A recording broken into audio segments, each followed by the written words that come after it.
Hotels in Uganda are one of the hardest hit industries by the global COVID-19 effects.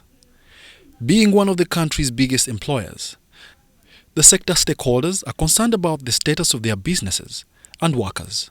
Right now, about 400,000 or more are on unpaid leave because we have to cut costs. We are not making money, but we also can't just lay off people because that would be a disaster for the country. So we are discussing with government and to see how we can, as we get out of lockdown, we don't know what phase we are opening in as hotels. We'll just have to see how we can balance the equation. We hope government will come out and see how to invest in the tourism sector to make it thrive again. Employing over 400,000 people, this puts hotels before the eyes of the law should they consider to discontinue the contracts of their workers. There's always guidelines. The first guidance, of course, you get from the contract itself, because the contract will have some terms and will also deal with situations like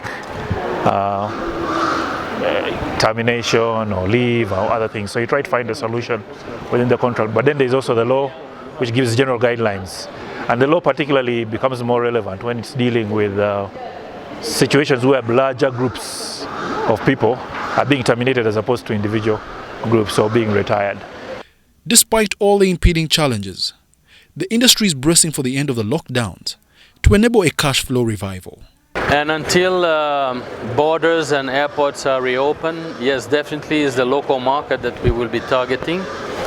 I believe there are people that just want to spend a weekend out of home and seeing something different. So we will have this option for them. People will naturally come back to eat, small celebrations, because we know that big groups will not be allowed. So definitely will be smaller functions, smaller meetings also. There is a demand. People need, even if they are working a lot now remotely. On a lighter note, the challenges haven't stopped the association from heeding to the president's call to donate towards the fight against COVID-19. Wadulo Mark Arnold for UBC.